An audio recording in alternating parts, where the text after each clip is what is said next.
तो मैंने इस पे 18 से 19 का भी एवरेज निकाला हुआ है।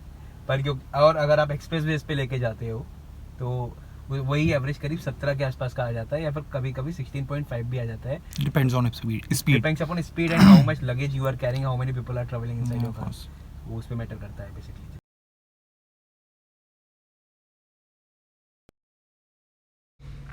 हेलो एवरीवन, आज हम ओनरशिप रिव्यू कर रहे हैं Honda jazz iVTEC V model का। होंडा जैज़ एक हैचबैक कार है जो हमें स्लाइटली एमपीवी शेप में देखने को मिलती है।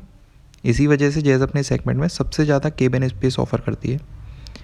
होंडा जैज़ सिर्फ पेट्रोल इंजन ऑप्शंस में होंडा इंडिया में ऑफर करती है। होंडा जैज़ 5 स्पीड मैनुअल और ऑटोमेटिक दोनों ट्रांसमिशन में आपको मिल जाती है। ये जो कार आपके सामने है ये मैनुअल वेरिएंट है जिसमें आपको 1199 सीसी का इंजन मिलता है। 90 PS की पावर जनरेट करता है 110 Nm टॉर्क के साथ। इस वेरिएंट में आपको 2 एयरबैग मिलते हैं, one for driver and another for passenger. गाड़ी का कर्व वेट है 1042 kg। 40 लीटर का इसका फ्यूल टैंक कैपेसिटी है। 165 mm का इसका ग्राउंड क्लियरेंस है। 354 लीटर का इसका बूट स्पेस है। 15 इंच एलॉय साइज़ है इसका।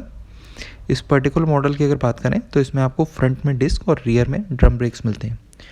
Now let get started with the practical ownership review of this car. भैया के साथ और मयूर भैया ओन करते हैं होंडा की जैज़ V मॉडल। भैया कब लिया था आपने जैज़ का मॉडल? मैंने ये 2017 दिसंबर में। लगभग 4 साल ऑलमोस्ट हो चुके हैं कार को। कितने का पड़ा था उस टाइम आपको ये मॉडल? ये करीब करीब मेरे को 7.5 लाख का। 7.5 lakh on road price. On road price. तो भैया 7.5 लाख जब आपने पे किए थे तो राइवल्स में कुछ और भी कार्स थी?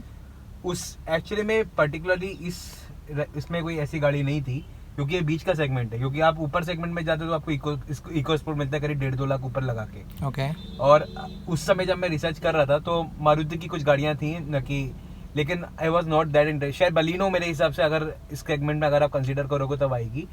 तो बट क्योंकि इससे करीब 1-1.5 लाख नीचे गाड़ियां थी और 1-1.5 लाख ऊपर गाड़ियां थी, तो इट वाज लाइक कि हाँ ठीक है ये वाला कर सकते हैं बेसिकली। तो आपने इसको ऑप्ट किया था? तो मैंने इसे ऑप्ट करा था। मैंने ज़्यादा उस समय इतनी रिसर्च नहीं करी थी, बस थोड़ा बहुत जो। तो आपने कुछ और गाड़ियों के ट्रायल्स लिए थे या यही देखी थी? नहीं, I was very clear in my mind क्या उसके हर एक के रीजंस होते हैं, मैं ऐसे कुछ नहीं बोलूँगा। मारुति मेरे को लेनी नहीं थी। ओके। तो मैं पहले से श्योर था। और इसके अपार्ट जो इको स्पोर्ट था, इको स्पोर्ट का उस समय नया वेरिएंट नहीं आया था। वो उनका 2018 की शुरुआत में आया है। तो एट दैट टाइम वो 10 लाख में भी वो कुछ नहीं दे रहे थे, उनकी स्थिति ऐसी थी। तो आई वाज लाइक, और मेरा जो प्राइमरी कंसिडरेशन था वो ये था कि मेरे को एक तो सिक्योरिटी फीचर्स मेरे को चाहिए थे जो कि नॉर्मली बेटर थे इस सेगमेंट में, क्योंकि जैसा मैं बताया कि मारुति में वो चीज़ नहीं मिलती है। आप ज़्यादा प्राइस पे कम मिलता है एक तरीके से।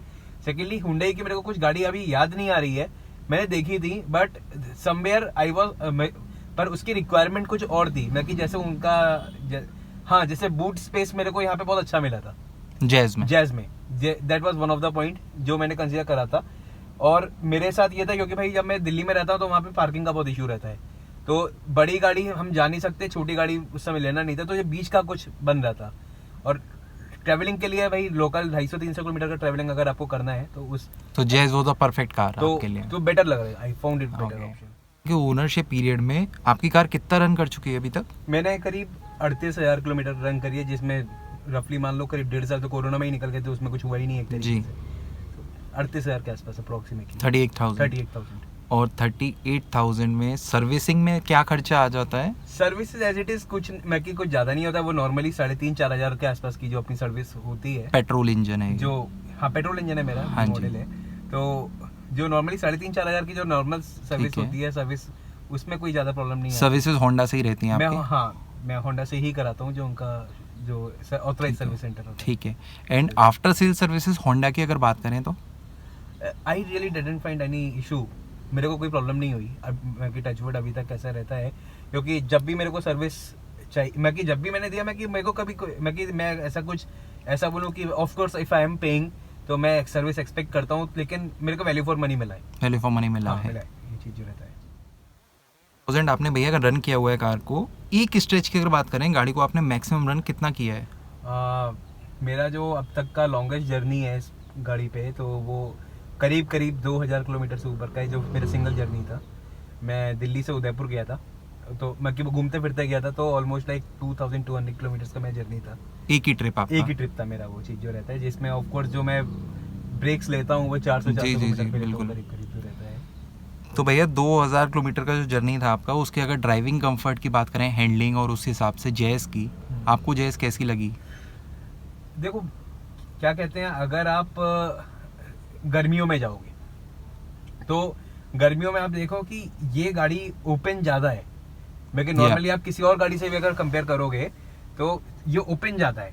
तो अगर, और इस हिसाब से अगर आप 1200 सीसी के हिसाब से अगर आप एयर कंडीशनिंग लेके चलते हो, तो आई फाइंड कि मुझे लगता है कि एयर कंडीशनिंग में बेसिकली इशू नहीं है, थोड़ा इन्हें हाई पावर वैसा करना चाहिए, क्योंकि क्या कहते हैं कि वो आपको सफिशिएंटली बहुत ज्यादा धूप आती है गाड़ी के अंदर, तो हीट बहुत ज्यादा बन जाता है। तो वहां पे मुझे थोड़ा लगता है कि भाई तो कंफर्ट, भाई ऑफ कोर्स आप लंबे ट्रिप पे जा रहे हो तो आपको ये लगेगा ही लगेगा, ये इशू हो सकता है ऐसा अगर आप लॉन्ग उसमें जाते हो। और अगर सस्पेंशन वाइज ड्राइविंग हैंडलिंग की बात करें, हैंडलिंग गाड़ी अच्छी है, हैंडलिंग में कोई ऐसा इशू नहीं है बेसिकली जो रहता है। वो तो आपके उस पर भी डिपेंड करता है कि आपकी गाड़ी क्या कहते हैं, आप कितना मेंटेन करके रखते हो। जैसे अगर आपकी गाड़ी प्रॉपर्ली मेंटेन, आप सब बिल्कुल रेगुलरली चेकअप आपकी गाड़ी का हो रहा है, तो आपको ओवरऑल इशू नहीं आना चाहिए। और अगर फैमिली के सिटिंग कंफर्ट की बात करें, अपने सेगमेंट में जैसे सबसे ज़्यादा स्पेस ऑफर करती है, एक एमपीवी लुक आता है कार का, सिटिंग कंफर्ट की अगर बात करें तो कितने लोग आराम से इसमें बैठ जाते हैं, ट्रैवल कर पाते हैं? देखो वैसे 5 सीटर गाड़ी है ये जी, जो मतलब आरसी के साथ वैसे भी लेते हैं। 5 लोगों के बैठने के बाद आपके पास जो बूट स्पेस है वो 360 लीटर का है, ठीक है, करीब आपका जो रहता है, तो सफिशिएंट लगेज आ जाता है। न कि अगर मैं कहीं 4 लोगों की फैमिली का, 4 लोगों की फैमिली का आप कम से कम क्या कहते हैं 5 से 6 दिन का आप लगेज इसमें लेके चल सकते हो, उसको कोई इशू नहीं आएगा। और मैंने करा हुआ है ये चीज़ जो रहता है, 4 लोग हम लोग ट्रिप करते हैं ना, कि ये चीज़ रहता है, तो कभी कोई इशू नहीं आता है। जिसमें आप सामान भी ऐसा नहीं है कि आप उसको हैपेजली रख रहे हो, आप उसे बहुत अरेंज करके रख सकते हो। लैपटॉप्स वगैरह अपने होते हैं, वर्क फ्रॉम होम वाले लोग हैं, हाँ बिल्कुल, तो वो भी बहुत कंफर्टेबली, कोई ब्रेकेज वगैरह कुछ नहीं होगा, बहुत कंफर्टेबली अगर आप लगेज ढंग से अलाइन कर रहे हो तो बिल्कुल हो जाता है। बूट स्पेस भी सेटिस्फैक्टरी, बूट स्पेस 360 अपने इस सेगमेंट में, इस सेगमेंट के लिए। और भैया अगर ग्राउंड क्लियरेंस की बात करें, गाड़ी कहीं टिकती विकती तो नहीं है? ग्राउंड क्लियरेंस में बिल्कुल हाँ, मैं ये भी बोलूंगा, मैंने बहुत ज्यादा रफ लोकेशंस में नहीं चलाया है, लेकिन एक मेरे साथ थोड़ा इशू हुआ था, वो हुआ था जयपुर के आगे एक जगह पड़ती है सांबर लेक, तो वो क्या है, पूरा मैदान है, उसका क्या कहते हैं, उसका एक झील है, नमक का मैदान है बेसिकली। तो वहां पे मेरे को हुआ था कि वो ग्राउंड क्लियरेंस में हो सकता है वो बहुत, भाई आप कच्ची जगह चलाओगे तो इशू आएगा बेसिकली रहता है। जी बिल्कुल, हाईवेज पे कभी इशू कोई नहीं, बाकी और स्पीड ब्रेकर्स पे भी कभी ऐसा नहीं होता कि कोई प्रॉब्लम है, क्योंकि जब आप 4 लोगों के साथ चले हो, 4 लोगों का लगेज भी उसमें होता है, हाँ, और ऑब्वियसली फिर उसमें वेट ज्यादा होता है, तो वो फिर तो स्पीड ब्रेकर पे 19-20 होएगा ही होएगा, ये चीज रहता है, लेकिन वैसे सही है। 38,000 रन कर चुके हैं अब तक। एवरेज की अगर बात करें, सिटी और हाईवे पे क्या माइलेज निकाल देती है कार? देखो अगर आप सिटी के अंदर रहते हो तो 30 से 35 की आपकी एवरेज स्पीड आती है। अगर देखें तो उस स्पीड पे अगर आपकी 12 से 14 का एवरेज निकलता है सिटी के अंदर, क्योंकि यहाँ पे आपकी एवरेज स्पीड ही करीब 35 के आसपास आती है दिल्ली अगर शहर के अंदर चल रहे हैं। अगर आप ऑप्टिमम पे लेके जाते हो तो 80 के आसपास अगर आप लेके चलते हो, तो मैंने इस पे 18 से 19 का भी एवरेज निकाला हुआ है। पर क्योंकि और अगर आप एक्सप्रेस वे पे लेके जाते हो तो वही एवरेज करीब 17 के आसपास का आ जाता है, या फिर कभी कभी 16.5 भी आ जाता है। Depends on speed, depends upon speed and how much luggage you are carrying, how many people are travelling inside your car, वो उस पे मैटर करता है बेसिकली। अभी तक ऑलमोस्ट 50,000 तो नहीं कहूँगा मैं, 38 चल गई है, 40 मान लीजिए रफली। कभी कोई मेजर पार्ट रिप्लेस हुआ हो कार का मैं कि कुछ मैकेनिकल जॉब? रनिंग इसमें कभी मेरा कोई रिप्लेसमेंट ऐसा नहीं हुआ है। जो एक मेजर रिप्लेसमेंट था वो मेरा था, क्या कहते हैं कि मैं से शायद ये जो इंजीनियरिंग इसका जो स्टीयरिंग कॉलम होता है जी, तो स्टीयरिंग कॉलम रिप्लेस हुआ था। बेसिकली हुआ क्या था, मेरे घर में पार्किंग में गाड़ी डूब गई थी, मैं कि वहाँ पे फ्लड आया था, तो उसमें पार्किंग में पानी घुस गया था, तो मैं कि गाड़ी वाज लाइक कि यहाँ तक तैर रही थी मेरी गाड़ी, मैं कि यहाँ तक पानी था मेरे, तो स्टीयरिंग कॉलम इसका खराब हो गया था। तो वहाँ पे मेरे को बहुत इशू आया था। इशू ये आया था कि बिकॉज होंडा की जो मैन्युफैक्चरिंग है वो प्रॉपर पूरी मैन्युफैक्चरिंग इंडिया में नहीं है, तो उसके लिए वो पर्टिकुलर स्टीयरिंग कॉलम जो होता है वो इनका आता है जापान से, वो आपका तो जापान से आपका स्टीयरिंग कॉलम आया जापान से था? आया था और मेरी गाड़ी almost 3 to 4 months under garage रही थी उस समय। बट उस समय लेकिन मैं उसमें कंपनी को डायरेक्टली दोषी इसलिए नहीं देता क्योंकि उस समय केरला फ्लड्स भी आए थे, तो शायद वहाँ बहुत ज़्यादा रिक्वायरमेंट थी कि ऐसे इश्यूज बहुत ज़्यादा लोगों के साथ थे। तो जब ये एक सोसाइटी इशू बन जाता है तो उसमें आप कंपनी को डायरेक्टली ऑफ नहीं कर सकते बेसिकली। बाकी उसके अपार्ट माइनर इश्यूज अगर कभी आते हैं तो वो ये आते हैं कि भाई पावर विंडो, बाकी एक बार हेडलाइट खराब हो गया था, लेकिन बात ये की बात है मेरे जब पैसा नहीं लग रहा है, जब सब चीज वारंटी में चल रही है जी। तो आई रियली डोंट केयर, जाना है भाई एक दिन में सही हो जाना है या 2 दिन में जो भी रहता है। इन सब की सर्विसेज सेटिस्फैक्टरी रहती नहीं है? लगाया मैं क्या इन सब की सर्विसेज होंडा की तरफ से satisfactory? Knocks service that is a part of warranty. अगर कोई भी आपकी इशू आ रहा है हाँ, तो वो वारंटी का पार्ट है, तो वो होंडा का प्रॉब्लम है, वो मेरा प्रॉब्लम नहीं है। ये चीज रहता है, मेरा काम है वो पिकअप करने आते हैं, ले जाते हैं, वो सही करते डोर टू डोर डिलीवरी बस। और कॉन्स की अगर बात कर लें, कोई ऐसी 2 अच्छाइयाँ और 2 ऐसे नेगेटिव पॉइंट्स जो आपने अब तक फील किए हो 4 साल की ओनरशिप में? जो एयर कंडीशनिंग का इशू है that is of course prevalent and that was not, उसको इन्हें कैपेसिटी बढ़ाना चाहिए, मेरा मानना ये है बेसिकली जो रहता है, क्योंकि आपकी गाड़ी इतनी ओपन है, इतना ज़्यादा लाइटेड स्पेस है, तो you have to do something on that front is concern. Second चीज़ जो है, आप इसका पैनल देखो, ये अभी भी बहुत कन्वेंशनल पैनल सा दिख रहा है। आई होप शायद जैज ने अपने नए उसमें शायद चेंज करा हो, मुझे इसका आइडिया नहीं है।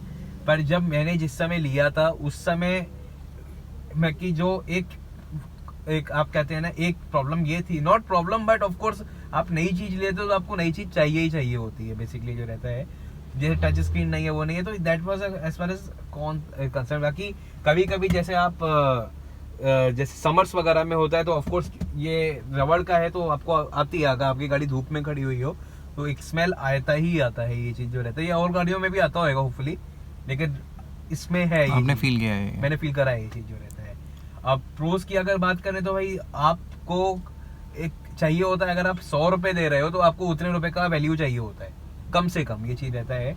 तो मैं ये समझता हूँ कि उस पर्टिकुलर सेगमेंट में जब मैं गाड़ी ढूंढ रहा था तो उस समय मेरी जो प्राइमरी रिक्वायरमेंट थी वो ये थी कि अगर मैं लॉन्ग ट्रिप मारता हूँ, मैं लॉन्ग ट्रिप को ये मांग के चलता हूँ 1000 किलोमीटर का लोटा फेरी, तो ज्यादा नहीं, मतलब कि दिल्ली से लखनऊ मैं ज्यादा घूमता भी नहीं हूँ, तो उस हिसाब से मैं अगर एक तो बूट स्पेस इसमें बहुत अच्छा था, तो बूट स्पेस को लेके मैंने करा। सेकेंडली क्या था कि मैं 4 साल बाद मैंने जो सोच के लिया था, ये लिया था कि मैं 4 साल बाद जब मेरी गाड़ी जो है वारंटी से आउट हो जाएगी तब मैं इसे सीएनजी में कन्वर्ट कर लूंगा, और उसके बाद भी उसमें इतना स्पेस रह जाएगा कि मैं उसको यूज कर सकता हूँ एज ए डिक्की, एक तरीके से जो रहता है। कम से कम छोटा लगेज तो उसमें आराम से रख सकता हूँ, बिकॉज 360 लीटर का मैंने यही सोच के लिया था।